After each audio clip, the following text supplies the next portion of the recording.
పూజ కోసం తులసి దళములను ఎలా కోయాలో తెలుసుకుందాం. తులసి మొక్కను ఎలా పూజించాలో తెలుసుకున్నాం. తులసి పూజ స్త్రీలకు అత్యంత శుభప్రదమని చెబుతారు. ఉదయం లేవగానే తులసికి పూజ చేసిన తర్వాతే చాలా మంది మహిళలు పచ్చి గంగైనా ముట్టరు. ఉదయము సాయంత్రము తులసి కోట వద్ద దీపారాధన చేయటం అత్యంత శుభకరం. తులసి చెట్టు ఆవరణలో ఉంటే ఎటువంటి దుష్ట శక్తులు పనిచేయవు. పూజ కోసం తులసి పత్రాలను ఎలా కోయాలి అన్నదానికి సనాతన ధర్మం ఒక పద్ధతిని తెలియజేసింది. ఆ వివరాలు తెలుసుకుందాం. తులసీం ఏ విచిన్వంతి ధన్యాస్తే కరపల్లవాహ. పూజ చేయటం కోసం తులసి దళాలను త్రెంపిన చేతులు ఎంతో ధన్యములు అని స్కాందపురాణం చెప్పింది.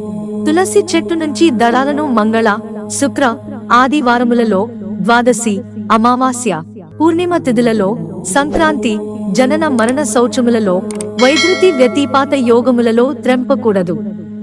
ఇది నిర్ణయసిందులో విష్ణుధర్మోత్తర పురాణంలో తెలియజేయబడినది. తులసి లేకుండా భగవంతుని పూజ సంపూర్ణం అయినట్లు కాదు. ఇది వరాహ పురాణంలో చెప్పబడింది. కాబట్టి నిషిద్ధమైన రోజులలో, తిథులలో తులసి చెట్టు కింద స్వయంగా రాలిపడిన ఆకులతో, దళములతో పూజ చేయాలి.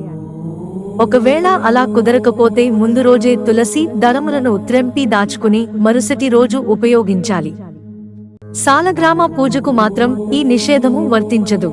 సాలగ్రామమున్నవారు అన్ని తిథివారములయందు తులసి దళములను తెంపవచ్చు. ఎందుకంటే సాలగ్రామం స్వయంగా విష్ణు స్వరూపం. శ్రీ మహావిష్ణువు మందిరంలో వచ్చి ఉన్నప్పుడు ఏ దోషాలు వర్తించవు. మిత్రులారా, ఛానల్ సబ్స్క్రైబ్ చేసుకోవడం మర్చిపోకండి. ధన్యవాదాలు.